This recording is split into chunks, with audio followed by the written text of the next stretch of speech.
Bueno, entonces estábamos viendo que estamos en el campo de que no hay una correspondencia entre el modelo del acto procesal, ¿m?, y el acto procesal que se está verificando en la realidad. Y esa no correspondencia dice en relación con alguna falla o algún efecto en los requisitos de los actos procesales, ¿m?, o de los sujetos que realizan los actos procesales, y esa falla afecta alguno de los elementos de los actos procesales. También estábamos viendo, les estaba tratando de explicar, que el régimen de las nulidades en el derecho procesal no está tan aceitado ni es tan perfecto, por usar un término, como sí lo está en el derecho civil tradicional.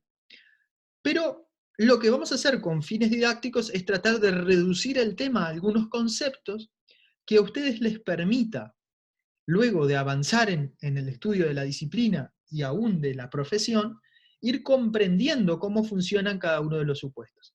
De hecho, si ustedes, por ejemplo, ven el manual de Aval cuando trata la legitimación, por ejemplo, los problemas de legitimación cuando falta, él dice, no es nulidad absoluta, no es nulidad relativa, no puede ser una irregularidad. ¿Por qué? Porque hay que hacer un análisis casi que caso a caso tratando de entender cómo funciona el defecto en cada supuesto. No es tan sistemático este tema en nuestro régimen procesal como podría serlo, y es bastante casuístico. Sin embargo, hay algunas nociones generales que sí podemos tener claras. Tal vez, para empezar el tema, lo primero que tenemos que tener en claro es diferenciar los conceptos de admisibilidad o inadmisibilidad, irregularidad y nulidad. El primer concepto que deberíamos tener en cuenta es que cuando el acto se desvía del modelo previsto por la ley, el acto claramente es irregular. ¿Cómo lo dice la palabra? No es regular, no responde a la regla. Y deberían retener la noción de que, en principio, para que existan consecuencias jurídicas, no basta con que el acto sea irregular. ¿Ok? Que el acto sea irregular no quiere decir que va a haber problemas, a haber efectos jurídicos nocivos por el apartamiento del modelo. En principio, tenemos que ver un poco más. La siguiente categoría que podemos analizar es la categoría de la inadmisibilidad del acto. Es inadmisible el acto procesal irregular que no va a poder desplegar efectos jurídicos por la entidad y trascendencia de esa irregularidad, por la importancia óntica y por la afectación que esa irregularidad produce en el proceso. Habíamos visto en la clase pasada que el mayor grado, el más intenso grado de inadmisibilidad es la inatendibilidad, el acto que directamente no se puede hacer. Profe, pero leí que si uno arregla esos imperfectos, ¿no? Puede ser admisible. Ponele, si falta, póngale, falta una firma. Sí. Y me lo devuelven y me dicen, no, falta una firma. Bueno, lo firmo y me lo admiten. Ese ejemplo, Es muy bobo, pero... para que quede más claro, presento el acto sin el poder. Un acto en representación y no presento el poder. Entonces, evidentemente el acto no cumple con el modelo, porque no está clara la legitimación procesal de quien está actuando. Sin embargo, en derecho procesal vamos a ver que el acto no es ineficaz. En civil tampoco sería nulo, sería ineficaz. Pero acá, en derecho procesal, el acto no va a ser automáticamente ineficaz. La regla va a ser la posibilidad de subsanarlo. Entonces, pero volviendo, porque esto usted como que fue un poquito para adelante. Irregularidad es que el acto no sea conforme al modelo. ¿Produce algún efecto la irregularidad por sí sola? No, es simplemente una constatación. La inadmisibilidad de un acto a veces es confundida por los autores con la irregularidad, y la inadmisibilidad del acto es una irregularidad que, sumada a algo más, generalmente una irregularidad de relevancia, que a su vez genera efectos perniciosos en el proceso para la otra parte, para el tribunal, produce que el acto no pueda ni siquiera participar del proceso, que sea inadmitido. Algo que ya habíamos estudiado en la clase pasada.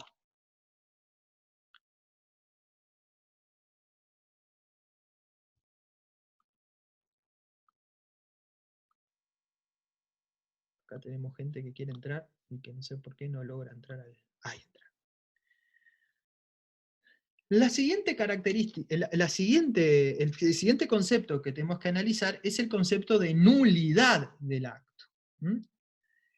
El acto nulo, la nulidad de los actos procesales, dice relación con actos procesales que directamente van a ser carentes de validez y de eficacia por existir una irregularidad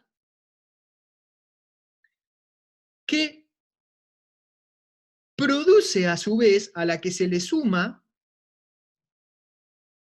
la indefensión, y una irregularidad en la que no operó subsanación, o en la que no operó convalidación, la que tiene trascendencia en el proceso, y a esto nos vamos a referir ahora. ¿Cuál es la idea central que esta distinción, sobre la que esta distinción llama la atención? No basta que un acto procesal sea parte del modelo para que alguien pueda decir que el acto procesal es nulo o anulable. Para que el acto procesal sea nulo o anulable, se requiere algo más.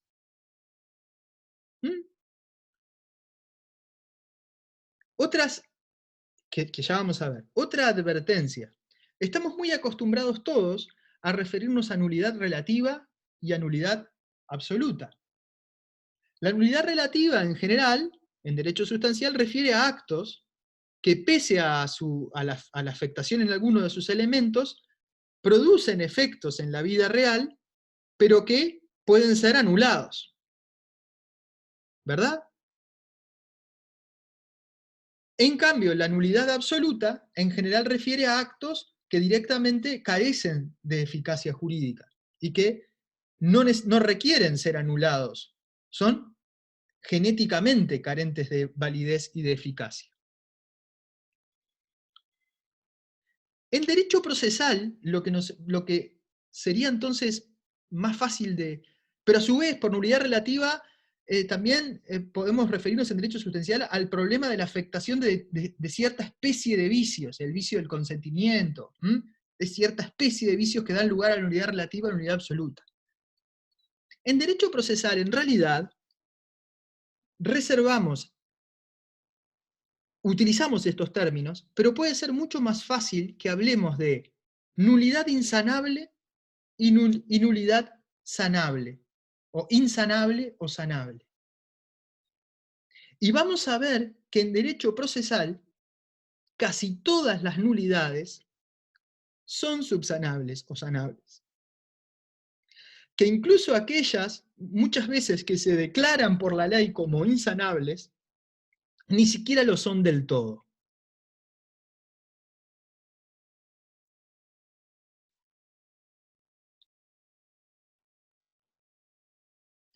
Así que en derecho procesal podríamos identificar el concepto de nulidad absoluta con el concepto de nulidad insanable. Y por tanto, como es insanable, lo dice el artículo 111 del CGP, es relevable de oficio, no solamente a denuncia de partes, sino relevable de oficio por el juez.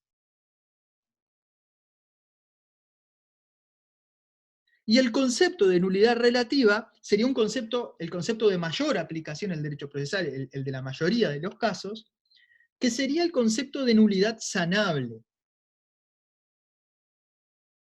¿Ok?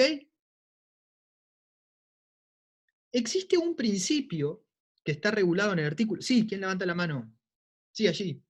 No, no, en un caso penal quería hacer una pregunta. Por ejemplo, si una persona detenida por más de 48 horas, como lo prevé la Constitución, no apela a un habeas corpus, su abogado, y eso pasa a juicio y se da la sentencia, si luego en un tribunal de apelaciones ese tipo de irregularidad desestimaría el caso e incluso la sentencia del juez. Bueno, eso usted lo va a Y estudiar, votación, sí. eso usted lo va a estudiar en Procesal 2, y hay una regla,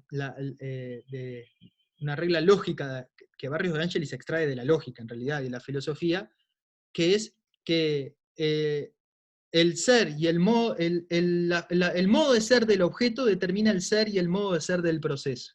¿Mm? Como el objeto del proceso penal, en definitiva, es establecer la responsabilidad penal de una persona y la posibilidad de privarle de su libertad, o aplicarle otras sanciones, la teoría general que estamos viendo ahora para procesal civil y las demás ramas del derecho cede por la especialidad del proceso penal. Y usted en Procesal 2 va a estudiar, va a estudiar qué pasa en ese supuesto. ¿Ok? Pero, pero ciertamente es muy inteligente lo que usted observa, porque no se aplican exactamente estas ideas, porque hay otro valor en juego. Hay una persona que en realidad se le ha hecho un proceso penal para privarle de su libertad en fraude a la ley, digamos. ¿Ok? Pero ese es un caso extremo donde podrá invocarse una nulidad. Hay que ver si tiene suerte o no tiene suerte. Y máxime en un régimen acusatorio como el que rige actualmente en el país. Bajo el viejo sistema del CPP, seguramente eso se resolviera por responsabilidad, pero no por una nulidad. Aunque usted podría intentar la nulidad del auto de procesamiento por ser dictado fuera de plazo, y se intentaba y a veces se lograba. Se lo preguntaba porque en introducción al derecho penal tuve con un profesor que más o menos nombró una situación análoga a la que usted está diciendo y no quería permitirme esa confusión, quería saldar la duda acá, perdone, pero... En procesal civil las cosas no son tan formales como en procesal penal porque los valores en juego no son de tal entidad. ¿Ok? Perfecto, gracias. Por favor. Ustedes van a ver en el artículo 110 que existe un principio de las nulidades, que es el principio de especificidad. El principio de especificidad también... ¿Y trascendencia? ¿Puede ser? Muy bien, pero el primero que vamos a estudiar es el principio de especificidad. El principio de especificidad lo que quiere decir es lo que dice la cápite del artículo 110 cuando nos refiere a que no hay nulidad, no hay posibilidad de establecer que algo es nulo si no hay norma que establezca que la violación de ese requisito produce la nulidad. Dice, no puede anularse un acto procesal sino cuando un texto expreso de la ley lo autorice. Este principio de especificidad también es caro para el derecho civil, no solamente... Profe, tiene que ver con aquello de que lo que no está prohibido está permitido también, ¿no? Es un principio general del derecho. Sí, seguramente tiene su origen en el principio de libertad y también en el principio de seguridad, es decir, usted no me va a ir anulando cosas que no estaba realmente prevista en la ley esa sanción para el apartamiento del modelo. Sin embargo, el problema que tiene el principio de especificidad es que se puede quedar corto. Es decir, el legislador puede, ya les explicaba que todo esto de las nulidades es súper casuístico. Entonces es muy probable, y de hecho sucede todo el tiempo, que el legislador ni siquiera se imagina una hipótesis loca, una hipótesis poco frecuente.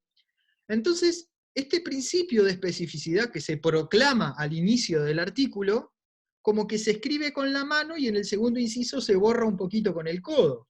Porque dice, puede ser anulado, no obstante, cuando carece de los requisitos indispensables para la obtención de su fin.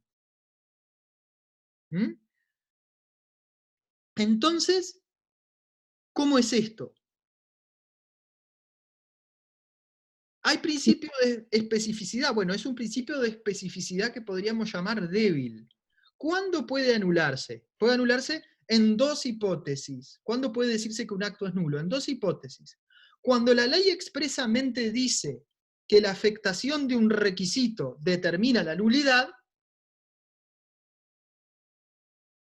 o cuando está afectado un requisito de un acto que afecta, que incide en uno de los elementos del acto, la ley no prevé expresamente la nulidad, pero claramente la ausencia o afectación de ese requisito impide que el acto cumpla con su finalidad. Por ejemplo, si nosotros vamos al artículo 100 del CGP, dice: en los procesos que se desarrollan por audiencias, el tribunal las presidirá por sí mismo, bajo pena de nulidad que compromete su responsabilidad funcional. ¿Hay alguna duda? Se hace una audiencia. En la audiencia no está el juez, está el secretario del tribunal. ¿La audiencia es válida o es nula? Nula. Y se aplica el principio de especificidad. Nula de plano. Se aplica el principio de especificidad. Hay una norma que dice: si usted hace una audiencia sin un requisito, que es la presencia del tribunal, un requisito específico de este acto, la audiencia es nula. Cero drama, ¿verdad? Tenemos por allí en los artículos de forma de los actos,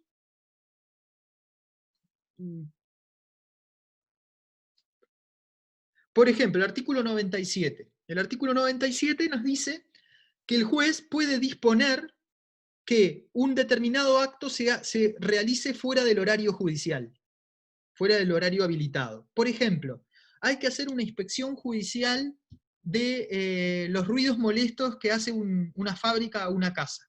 Pero como los ruidos molestos se producen a las 3 de la mañana, el tribunal tiene que habilitar el horario, ¿verdad? Supónganse que el tribunal permite que se practique la pericia, supongan, fuera del horario, pero se olvidó de habilitar, o sea, se hizo la actividad sin un requisito, o por lo menos sin la explicitación del requisito, aunque implícitamente podría decirse que sí. ¿Verdad? Como la diligencia se practicó unilateralmente porque era para después demandar al otro y no estaba el requisito, es posible que alguien diga que la diligencia se cumplió en forma nula. ¿Mm? Porque no se permitió la posibilidad de control del acto, se hizo unilateralmente y sin habilitación de horario. Pero vamos a un ejemplo tal vez más fácil de ver. El artículo, porque ciertamente ese tiene alguna dificultad, el código, en el artículo 87... Profe, en el caso del último ejemplo que ponía, ¿tiene que ver también con lo que dice el tercer inciso del 110?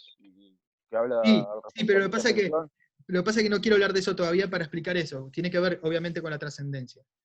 Por ejemplo, el artículo 72 del CGP, este va a ser más fácil de ver. Les pido disculpas, en este caso lo van a ver mejor. El artículo 72 del CGP dice cómo se pueden aportar los documentos. Y los documentos en el juicio se tienen que aportar originales o testimonio notarial, lo que dice copia certificada. ¿Mm? Es decir, que si yo presento un documento en fotocopia simple, ¿el acto es regular o es irregular? Sería irregular. El acto sería irregular. Y entonces yo me tendría que... El 72 dice que si lo presento de otra manera, ¿va a ser nulo la presentación del documento? No dice. O sea que no puedo aplicar el principio de especificidad.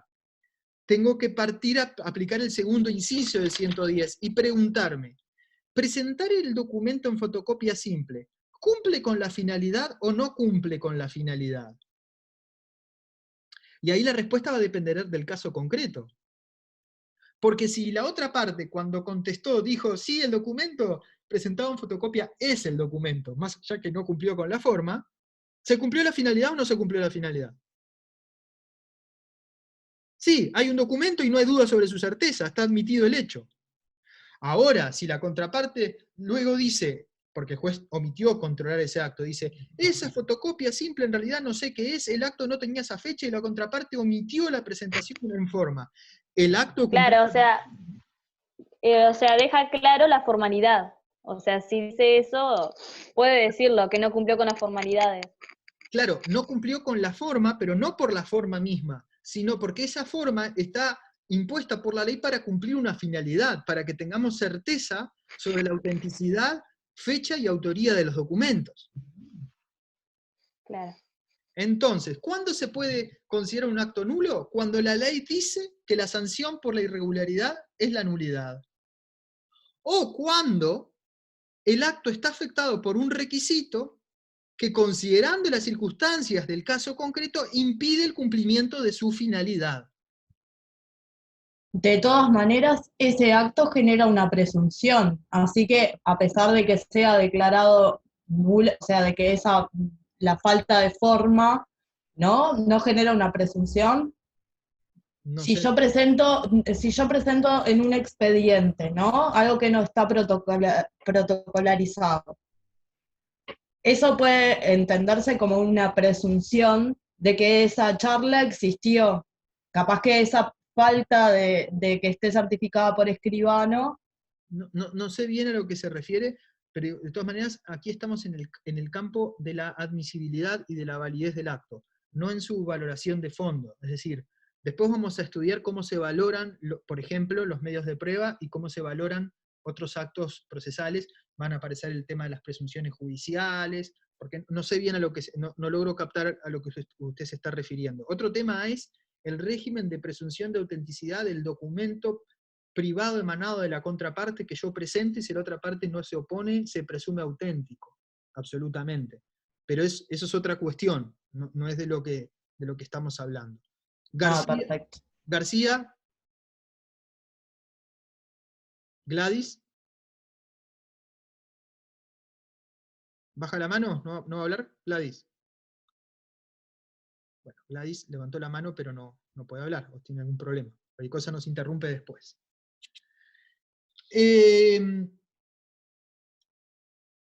Pero, a su vez, para que aquí lo que vimos, lo que estamos viendo en definitiva es el principio del finalismo. Salvo en los casos donde la ley expresamente dice irregularidad, nulidad, como este caso grave, donde la ley ya presume la gravedad de la irregularidad, de tal entidad que declara su verdadera inadmisibilidad. La audiencia no es una audiencia, es como un acto inatendible.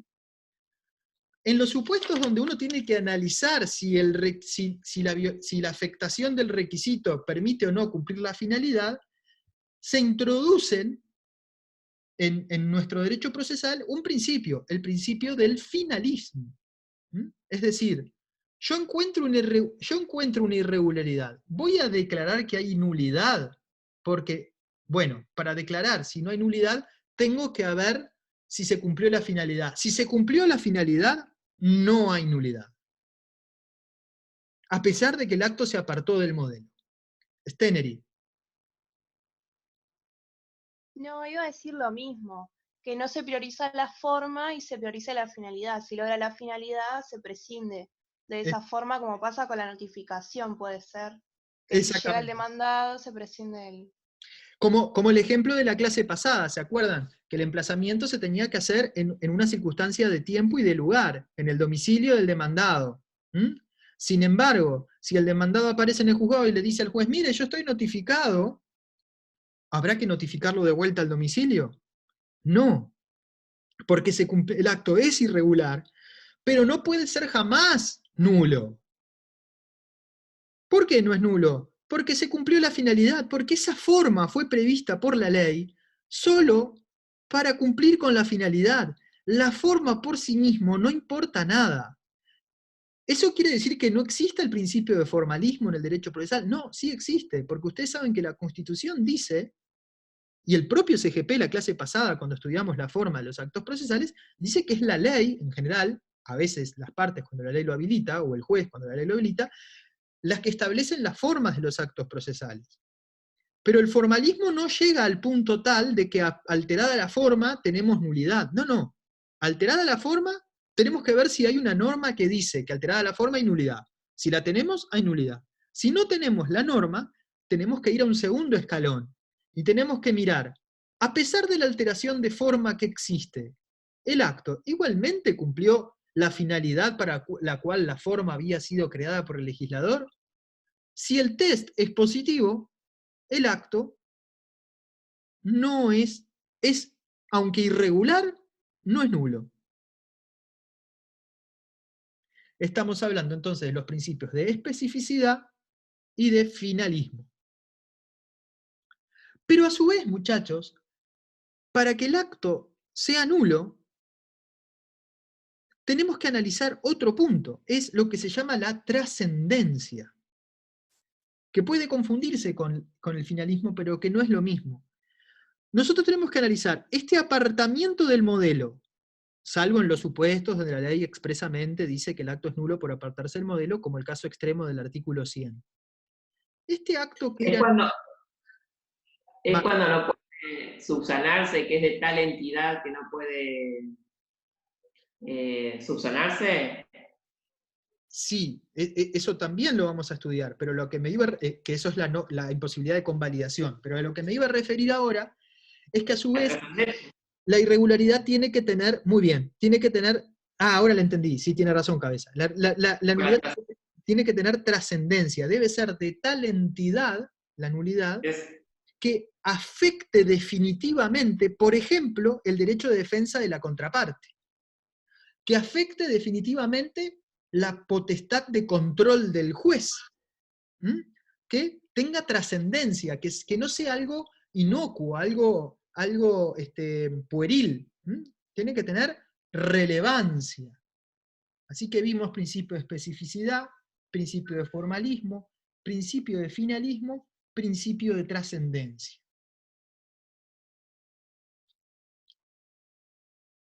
Pero vamos a ver también que debemos analizar otra cuestión para ver si hay nulidad.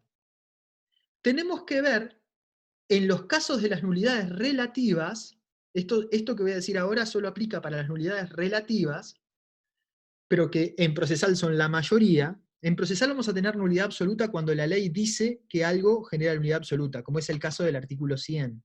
Si no, casi todas las nulidades, si ustedes son inteligentes, que lo son, y ya están oyendo que si se cumple la finalidad, si no hay trascendencia, si se convalida, no hay nulidad, entonces la mayoría son relativas. Son todas convalidables. Bueno, tenemos que ver que no haya operado convalidación. ¿Qué quiere decir que haya operado convalidación? Bueno, que en forma tácita o expresa, ¿están todos ahí todavía? Porque no los veo por alguna razón. Sí, pero sale solamente la foto de una persona. Sí, hay alguien que... Para mí es lo mismo. Bueno, hay alguien Hackeo, están hackeando esto. No, me han contado cosas terribles que han pasado con Zoom, pero a nosotros no nos han pasado. Bueno. Sí, por suerte no. ¿Que haya tocado usted la foto del compañero? No, eso podría ser, sí, pero no fue lo que pasó. Estoy de acuerdo que eso sucede, pero no. Ahí volvimos. Ahí volvimos a la normalidad. En las irregularidades que podrían dar lugar a una nulidad relativa, tenemos que analizar para ver si podemos declarar la nulidad si no ocurrió convalidación. La convalidación significa que tácita o expresamente los afectados por esa nulidad hayan aceptado la incorporación de ese acto, y lo dice el 112, dice, no puede pedir la anulación de un acto quien lo haya consentido, aunque sea tácitamente. Importa consentimiento tácito en no reclamar la reparación de la nulidad en la primera oportunidad hábil al efecto y por la vía correspondiente. Vamos al ejemplo del documento de vuelta. El documento se presentó en papel simple, y el demandado dijo, el actor lo presentó en papel simple y el demandado dijo, todo bien, yo acepto que ese documento, ese acto procesal es válido porque ese documento realmente existe. Luego, se produjo con validación de la irregularidad, no puede haber nulidad. ¿Comprenden? La forma no es tan importante. Pero también el consentimiento puede ser tácito. Se produjo un acto procesal nulo, salvo como por ejemplo el artículo 100, casos raros donde la ley dice que la nulidad es absoluta e insanable, pero se produjo cualquier irregularidad del acto, y entonces, como me salió mal el acto procesal, como me perjudican mis intereses, como prefiero que no esté porque viene mal la mano, yo agarro y digo, no, ¿saben qué? En realidad, ahora ya no lo quiero el acto. No, usted lo consintió. Por ejemplo, usted estaba presente en la audiencia donde se produjo el acto, no dijo nada. O también, vamos a ver ahora más adelante en la clase, cuando estudiemos las vías para reclamar la nulidad, porque venció el plazo que usted tenía para reclamar esa nulidad. Que cuando el acto es recurrible va a ser el plazo de los recursos, y cuando el acto no es recurrible, es un plazo que establece la ley, que ahora vamos a ver en el artículo 115. Siempre que haya vencido, porque si no tiene el plazo, que ahí lo puede subsanar y no hay problema, pero alguna vez que ya venció, sí. Pero ojo con el plazo, porque si el acto irregular se dio en una audiencia donde usted estaba ahí presente, usted no puede pensar, no, yo tengo 20 días, no, porque es en la primera oportunidad en que usted lo conoce, está ahí, termina la audiencia, se acabó. Sí. ¿Por qué? Porque la forma es un a priori en derecho procesal. Las cosas se tienen que hacer así, pero si se hacen diferentes, no hay una afectación trascendente, no hay afectación de una norma que establezca la nulidad absoluta. Se cumplió la finalidad y usted no dijo nada, el acto permanece. ¿Comprenden? Sí. Bueno. Es como eso también de las vías, que no se puede pasar de una a la otra, bueno, salvo en algunos casos de que se puede canjear y eso, pero era también que hay que ver.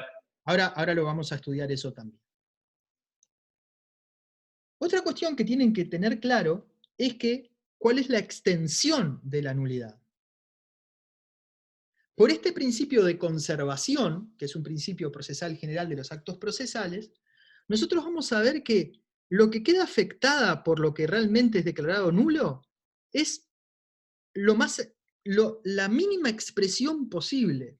Si en una audiencia hubo varias cosas que se hicieron bien y una se hizo afectando un requisito, no se va a anular toda la audiencia. Lo que se va a anular es ese pedacito de la audiencia que se hizo mal, que se va a reeditar. Otra característica, sí, Stienery.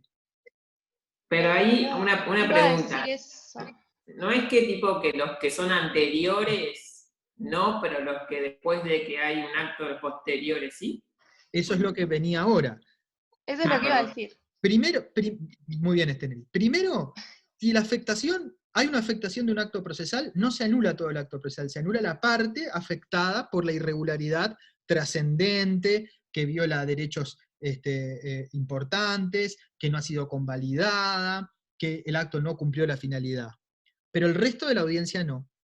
Después, como el proceso es una sucesión de actos que están concatenados para lograr su finalidad, la eliminación de la satisfacción jurídica, obviamente los actos procesales anteriores al acto atacado de nulidad no se van a ver afectados por la nulidad. La pregunta es, ¿los actos posteriores? Y la respuesta es, sí, quedan afectados por nulidad los actos posteriores dependientes de ese acto procesal. Ahora, si el acto no tiene nada que ver con ese acto procesal, no va a estar afectado por nulidad. Imagínense que en la audiencia preliminar hubo una irregularidad no sé, en la forma en que... imagínense que, perdón, en la audiencia preliminar, imagínense que hubo una irregularidad en la forma en que se convocaron los testigos.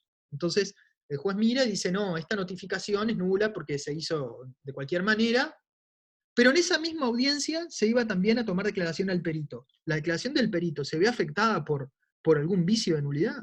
No. Y en el mismo ejemplo, fue mal hecha la citación al testigo, pero el testigo cae a declarar al juzgado. ¿Puede ser declarada nula el acto procesal que se va a celebrar? No. Porque el fin, se logró el fin, o sea, fue igual el logró el fin, no hubo trascendencia, no hay posibilidad de que no hay necesidad ni siquiera de que el acto sea convalidado, porque el acto está ahí. Bueno, muchachos, nos quedan 3 minutos, se corta y vamos a volver. ¿Tá? Bueno. ¿Alguna duda hasta acá? No. No. No.